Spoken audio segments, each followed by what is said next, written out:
Go keto. It's definitely your answer after bariatric surgery, or so you've been told. But is the keto diet the way to go after bariatric surgery?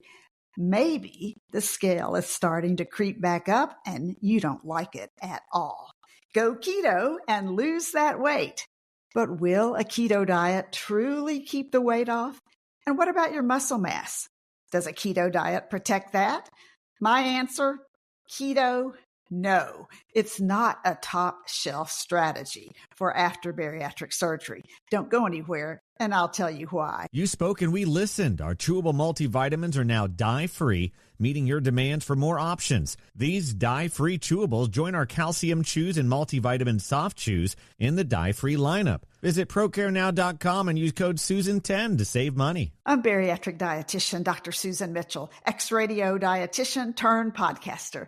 You're listening to the Bariatric Surgery Success podcast. Are you frustrated with all the confusion when it comes to nutrition? Eat this food. No, don't eat that food. Try intermittent fasting or the keto diet, or maybe just reset your pouch. It's enough to make you give up and say, forget it. I don't know what to do. I do. I know what to do. It matters where you get your nutrition information. When it comes to your bariatric surgery, nutrition is specific. So let's cut through the nonsense. Let's get you what you need to know now. I created the Bariatric Surgery Success podcast to give you accurate nutrition information you can count on. Simple, actionable, step-by-step strategies that work. I want you to feel well every day. Get out there. Do the things you want to do. You're in the right place, friend. Let's get started. If you love the Bariatric Surgery Success podcast, would you take a moment and write me a review on Apple Podcasts? I'd really appreciate it. Today, I'd like to give a shout out to Navia, who gave Bariatric Surgery Success a 5-star review on Apple Podcasts. She said, I'm so glad I found Susan Mitchell's podcast. It's unlike many others, which sound more like a group of friends getting together to compare notes and chat. While everybody who has gone through bariatric surgery may have some useful advice, when it comes to nutrition, few of us know what science says we should eat. Do yourself a favor and stick with the science when it comes to nutrition. Well, Navia, thank you for your kind comments and your straight talk that cuts right through the hype. My goal, and that of the colleagues who join me on the Bariatric Surgery Success podcast, is to give you the nutrition information you need to be successful. You can count on it. My nutrition information will be based on science and experience. I appreciate you.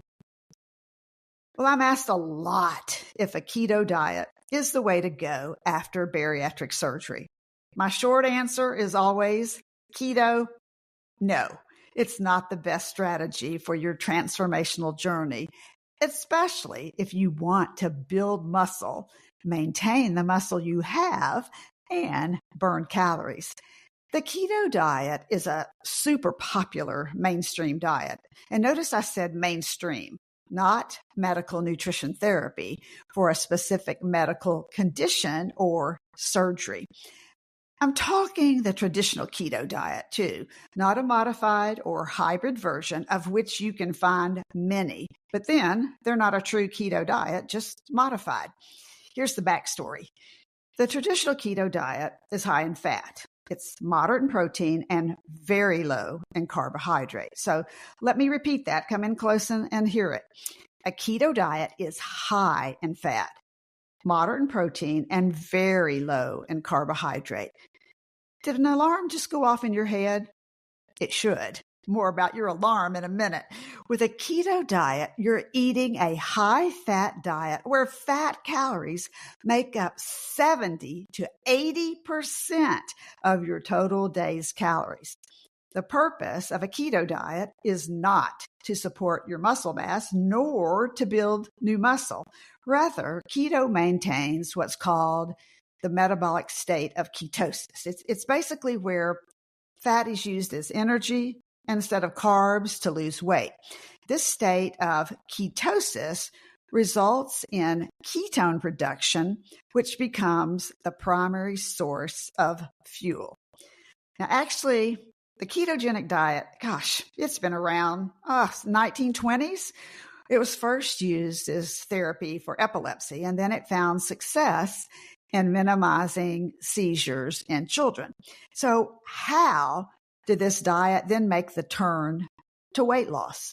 Okay, I want you to think 1970s and the low-carb Atkins diet, which became super popular as a diet for weight loss. And then it sparked interest in many low-carb diets, including keto. In fact, maybe you've heard the keto diet referred to as Atkins on steroids.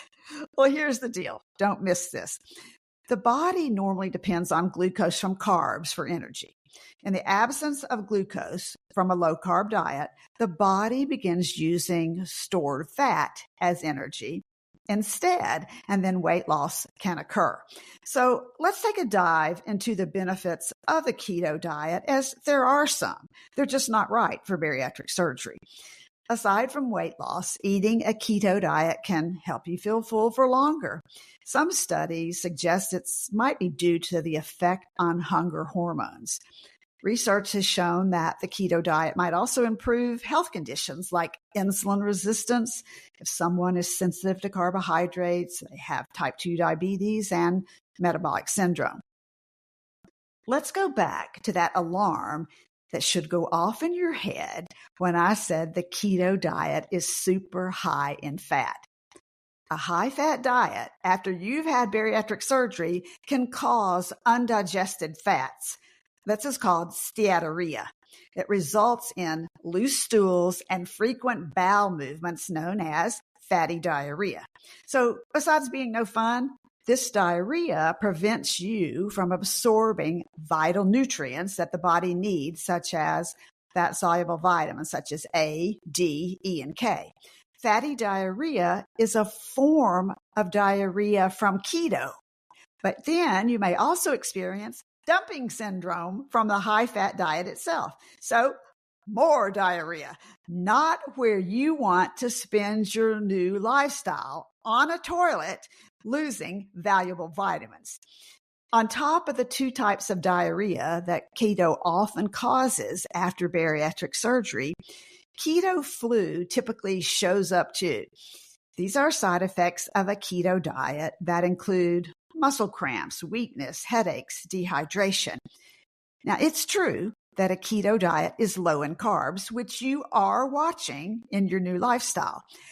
But on the keto plan, carbs are very restricted and often exclude the fruits and veggies that are good sources of fiber and vitamins, both of which your body wants and needs to function properly. So carb calories are cut down to around 2 to 10% of your total calories for the day. So you can see that the big C, constipation, can easily be a problem. So if it's not diarrhea, it may be constipation. Although it sounds like the magic pill to weight loss, the keto diet is not the answer for the bariatric lifestyle. Why not? Don't miss this most important point in your game plan. A successful bariatric lifestyle has very different nutritional requirements from a keto diet, especially the macronutrients, protein, carbohydrate, and fat. And I want to also include the obesity medications, since they are a choice along with surgery too. You may choose to take obesity meds as an option to surgery or as a hybrid program with meds before surgery and or after surgery. These decisions depend on your personal health issues, your medication tolerance, your weight and your weight loss, hormones, cravings, food noise, etc. All kinds of things that should be a part of the discussion with your bariatric dietitian and your surgeon. So weight loss is a decrease in overall body weight from stored carbs, muscle mass, water, and fat, not fat only. So both surgery and obesity meds produce significant weight loss, but they also improve various health parameters from your blood pressure and blood glucose to blood lipids. So the goal with surgery and or medication is no longer just weight loss with a reduction in body size. Don't miss this, but a reduction of excess body fat with an improvement in various health concerns and the improvement in body composition. What does that mean? That means holding on to or preserving your lean mass. So keeping and building lean mass and increasing energy expenditure are so important. And science has clearly shown that a high protein diet, not a high fat diet, is the superior strategy for success after surgery to build and maintain muscle mass, which is the calorie burning machine. So as the number on the scale goes down, maintaining more muscle, the fat-burning tissue, means that weight loss looks healthier on your body. Muscles help produce movement.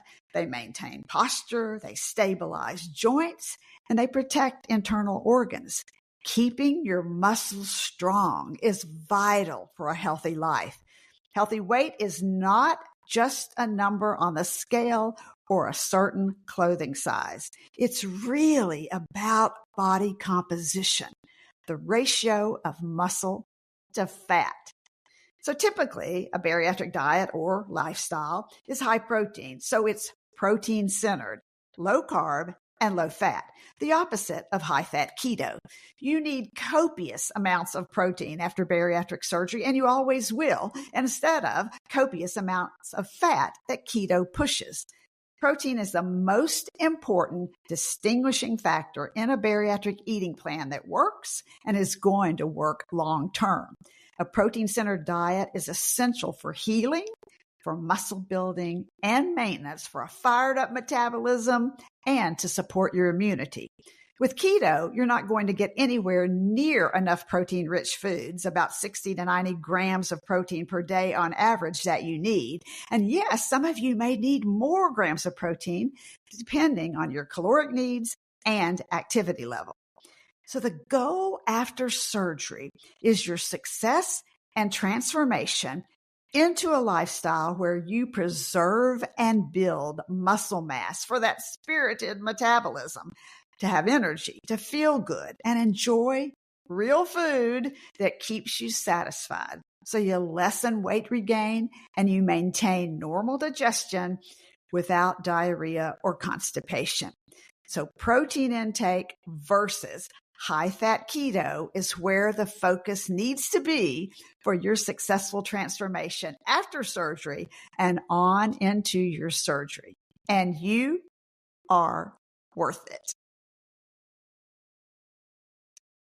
Bariatric Surgery Success with dietitian Dr. Susan Mitchell is produced and owned by Practicalories, LLC. All rights reserved. Remember, the content provided on this podcast is for information purposes only and doesn't create a patient-provider relationship. It's intended to provide reference material and is not designed to provide medical advice. Please consult your healthcare provider regarding any medical issues you have relating to symptoms, conditions, diseases, diagnosis, treatments, and side effects. Podcast guests express their own opinions, experience, and conclusions which do not necessarily reflect or agree with the host, Dr. Susan Mitchell, or Practicalories, LLC.